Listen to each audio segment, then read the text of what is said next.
I was not expecting to do this today. Sorry guys, but my intro messed up and there's no sound on it. So, hi, I'm Virginia Lindsay Joy. I am the artist behind Inkling of Joy. Um, I am a Christian multi-passionate artist and I live in Texas with my family. And this is my Artist's Way vlog project because I want to remember everything. But I've been really wanting to do this project for a long time. And I've been really wanting to do it in a way that speaks to me as a Christian artist. Um, my faith is so deeply entwined in my creativity. And I loved the way that this book approached it. So that's what I'm doing.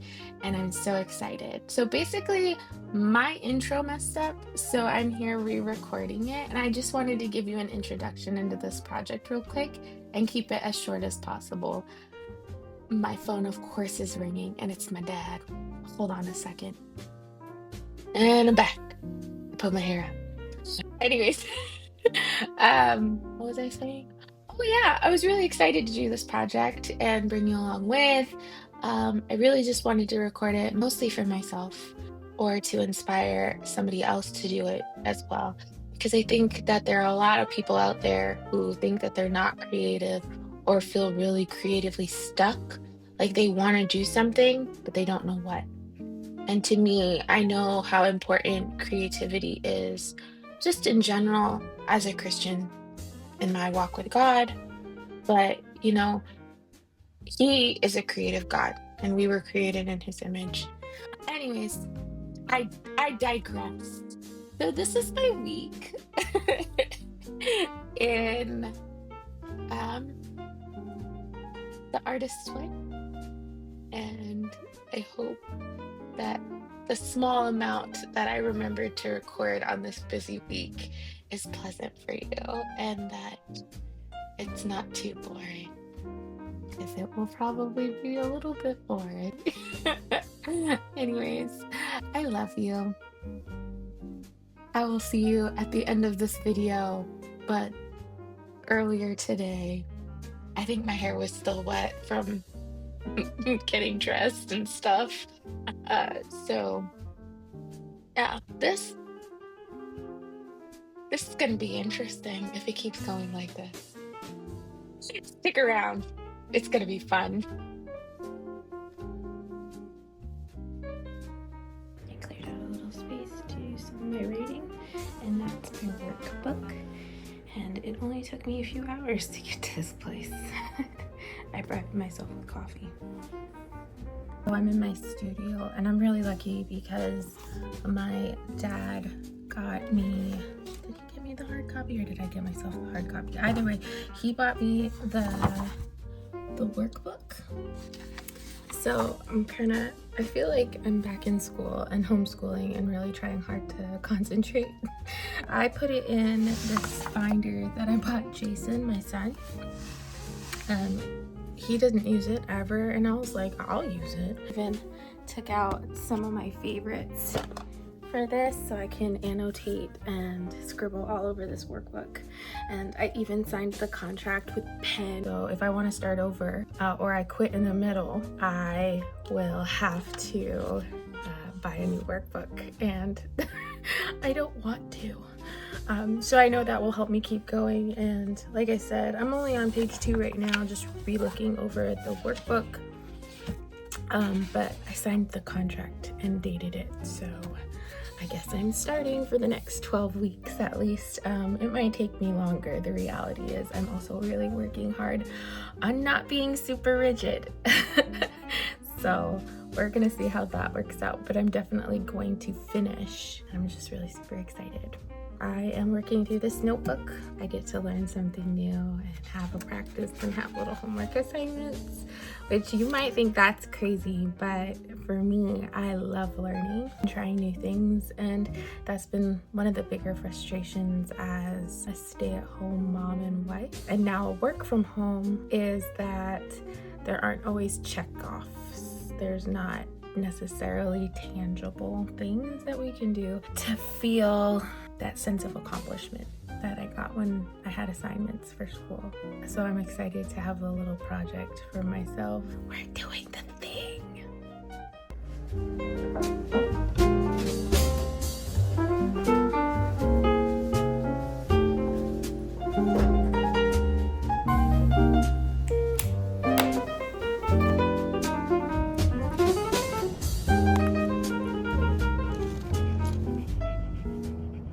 I just drove to the dentist, but I wanted to check in real quick.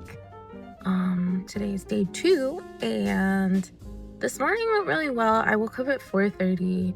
I guess I was excited, but it was like it went really well, I thought.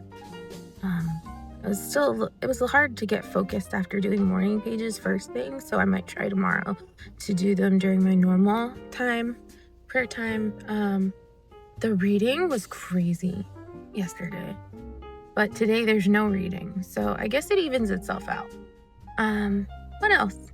I haven't done my affirmations, but I am gonna see if I can squeeze in an artist date today. If I can take you with me, that would be awesome, but I'm not so sure. And also, I'm kind of debating, like, should I take you with me or should I just vibe? We'll see how that works. Maybe I won't take you on an artist date as much as a date that is artistic with Jake. Yeah, I think so far so good. I still ended up writing in my prayer journal during prayer, so apparently it doesn't take away from that anyways. But I do feel a little bit like the morning pages and waking up just a little bit early so that I can have time to kind of clear my head did make me less frazzled, though it did not help my focus. We're just on day 1, and I have to get into the dentist now.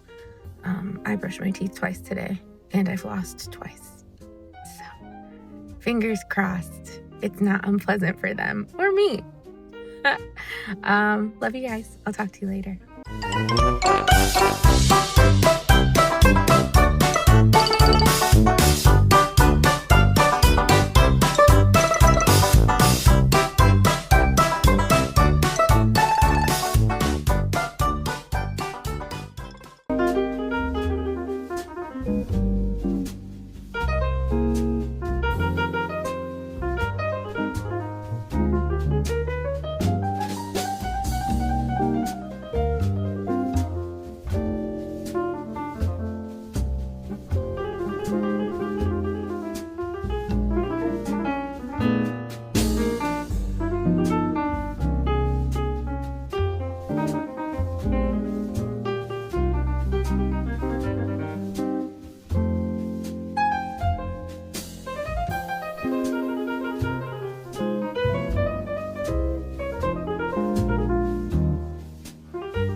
Hey y'all, it is actually technically week 2 when I'm recording this, but I'm like every neurodivergent kid that ever was, late with doing my workbook, because things happened and it wasn't on purpose. Anyways, I got my candle here because if you're gonna do homework, you better have a candle.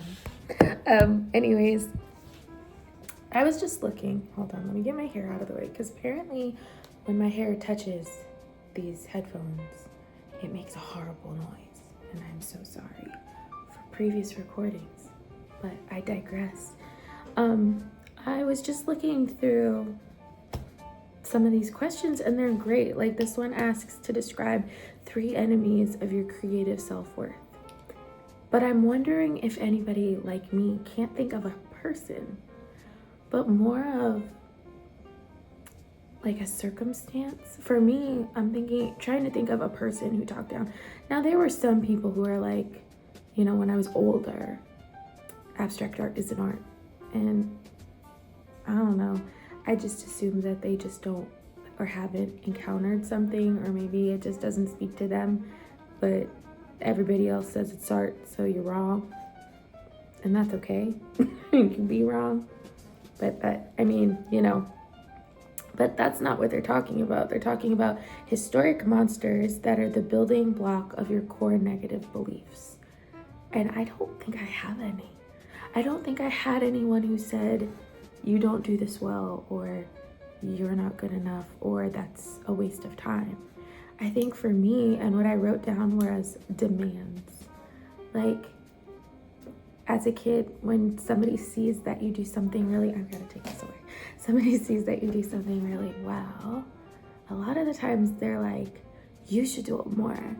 You sing so well. Feeling like I had to do something I was good at or enjoyed artistically, creatively, took a lot of the love out of it for me, and it made it really like a chore. Another one was comparison.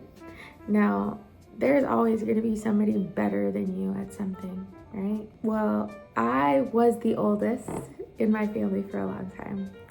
And then my parents adopted my older brother, and I used to love to draw, and I also loved to sing, and I loved dance, and I was just a very creative kid. And my parents really tried to nurture that in me. My older brother was a really great artist. And when we had adopted him, he was older than me. And so he was already a lot better than me. He could draw people and animals and things. And while I could draw, I've never been good at drawing people because I struggle to remember what people look like. Even in my head, I don't see faces or structured bodies in my head. Obviously, I know what a person looks like.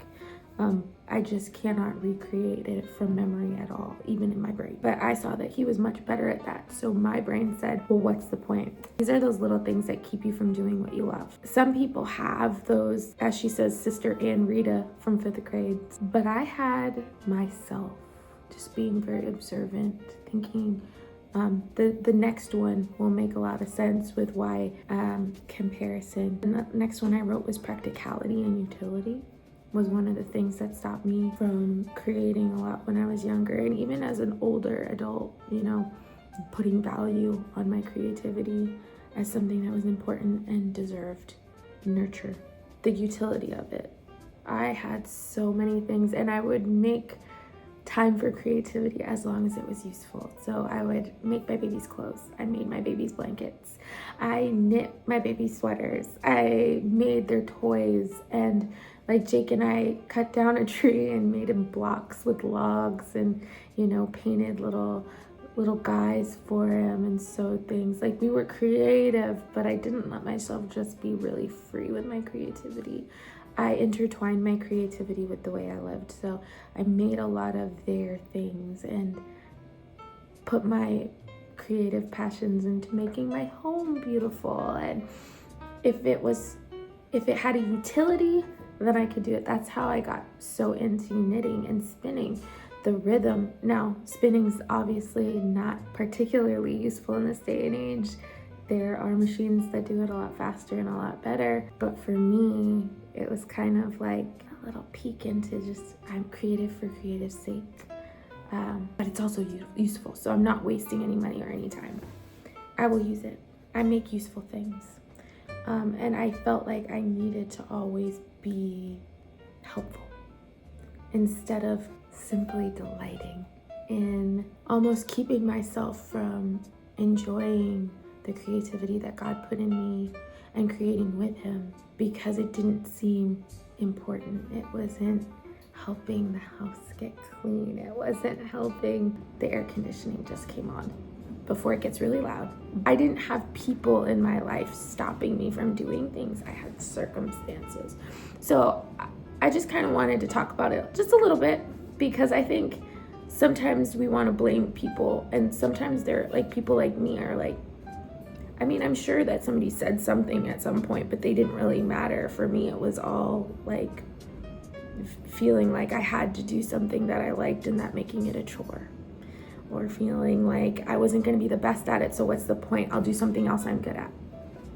Or feeling like this thing doesn't directly help my family or lessen a load, so it's not important. Which is not the message, by the way, that my husband has ever given me, because if anything, he's like my biggest cheerleader and is always like, have you made time to create or connect or be still, or, you know, like he's always kind of, I think he figured me out before I did. Yeah. Oh, and I went on an artist date. I went to a thrift store because, I don't know, it was just something I wanted to do. It's something that makes me happy and sparks creativity and gives me a little boost of ideas, and it also makes my space more beautiful. And I found the cutest chair. Hold on, let's go see this chair. It's in my living room. All right, let's see if I can turn the camera around. Nope, I think I have to. I'll just turn you. I'll turn you with me. Look at it. It's a grandma chair. My mom had this chair in a different fabric when and I loved that chair. I was so sad when she gave it away. It was absolutely my favorite chair. And now it's Jake's favorite chair. He has sat in there every night, and he's so funny because he's like, I'm sorry that I'm taking over your chair. And I'm like, bro, that's the best compliment you've ever given me, when somebody loves something that I've made or done. I had friends over, and a lot of people don't know what my art looks like. And it just, to be able to talk to my friends about what I make and the heart that I make it from was so cool. Oh, and I have to talk to you guys about my art. I don't know if I'm gonna do it in this video, but maybe we'll have an in-between video, because I did finish all of my path paintings. And I really wanted to talk about those guys in detail, because they all kind of have their own thing, and they each taught me a different lesson. So I'll probably have to make a video about that. But I wanted to pop in with that. Sorry, my arm was getting tired. I really should put this on a stand. Sorry about the poor quality. I am not a videographer, but I do want to share this experience. So thank you so much for coming. My coffee's getting cold and it's over on the table.